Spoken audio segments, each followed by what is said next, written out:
Bienvenidos a la unidad número 1 del curso, donde hablaremos de la clasificación y contaminación de los alimentos. Iniciaremos definiendo quién es un manipulador de alimentos.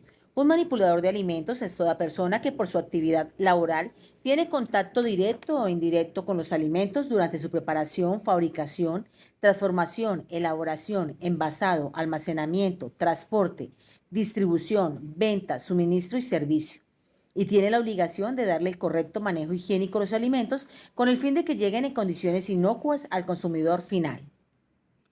Ahora veamos cómo se clasifican los alimentos.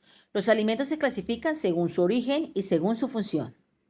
Según su origen se clasifican en orgánicos, que son aquellos alimentos que aportan vitaminas, grasas, hidratos de carbono y proteínas. Entre ellos tenemos los de origen animal, que son aquellos que provienen de los animales, como la leche, los huevos, la carne de ellos mismos. También tenemos los de origen vegetal, como por ejemplo las frutas, las verduras, las legumbres. Y finalmente tenemos los alimentos inorgánicos, que son de origen mineral, como la sal y el agua, y ellos nos aportan energía. Los alimentos, según su función, se clasifican teniendo en cuenta la utilidad que le dan al organismo y dependen del tipo de alimentos. En esta clasificación tenemos tres tipos.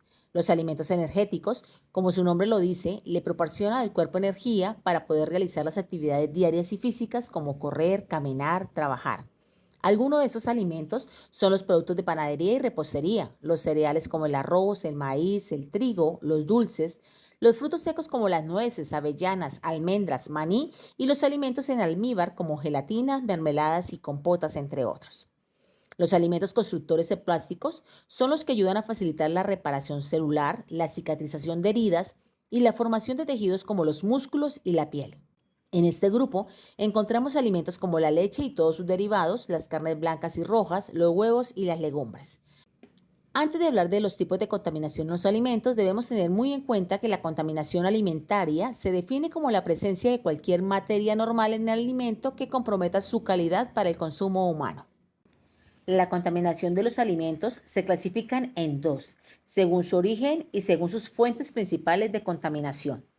En la contaminación de alimentos, según su origen, encontramos la contaminación biológica, la contaminación cruzada, la contaminación química y la contaminación física. A continuación, veremos la definición de cada una de ellas. La contaminación biológica. La contaminación biológica procede de seres vivos, tanto microscópicos como no microscópicos.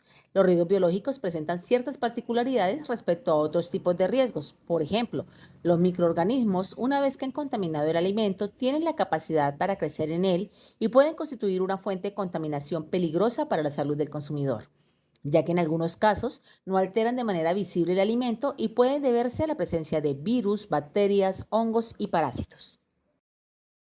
La contaminación cruzada se produce por contacto directo entre un producto crudo y un producto cocinado, o por contacto indirecto, es decir, a través de las manos del manipulador o mediante el material utilizado en la cocina, como utensilios, trapos sucios, o por ejemplo, al cortar con el mismo cuchillo un pollo crudo y una lechuga limpia. La contaminación física. La contaminación física consiste en la presencia de cuerpos extraños en el alimento. Estos son en general mezclados accidentalmente con el alimento durante su elaboración, envase y servicio. Algunos ejemplos son el vidrio, metal, polvo, hilachas de tela, cabellos, anillo, maquillaje, tornillos, palillos, entre otros. La contaminación química. La contaminación química se da por la presencia de determinados productos químicos en los alimentos que pueden resultar nocivos o tóxicos a corto, mediano o largo plazo. Dentro de la contaminación química existen diferentes tipos de contaminantes tóxicos, como por ejemplo los contaminantes tóxicos naturales.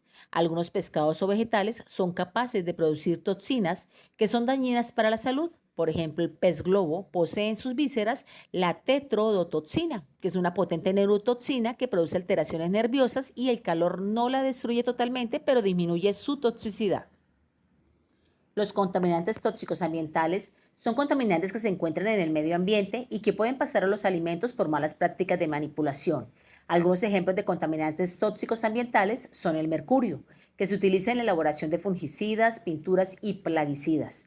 También está el cadmio, el cual se ha unido a otros metales como el zinc, el plomo y el cobre, y se utiliza en la fabricación de pinturas y baterías. También encontramos el arsénico, utilizado en la fabricación de plaguicidas, medicamentos y cerámicas.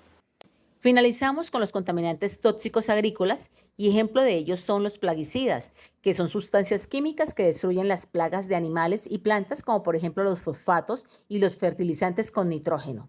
También son ejemplo de contaminantes tóxicos agrícolas, la migración de los compuestos de los que están hechos los envases. Por ejemplo, los envases de hojalata pueden transmitir metales, los envases plásticos pueden transmitir diferentes moléculas y aditivos nocivos. La tinta de impresión de un envase puede pasar al producto alimentario. Finalizamos nuestra lección con la contaminación de alimentos según sus principales fuentes de contaminación. Entre ellas encontramos la contaminación indirecta y la contaminación directa. La contaminación indirecta puede ser producida por animales, aguas contaminadas y el contacto con otros alimentos contaminados. Y la contaminación directa puede ser ocasionada por la higiene incorrecta del manipulador de alimentos o por el consumo de la carne de animales enfermos. Los invitamos a continuar con la siguiente unidad, donde hablaremos de las enfermedades transmitidas por los alimentos y la conservación de estos.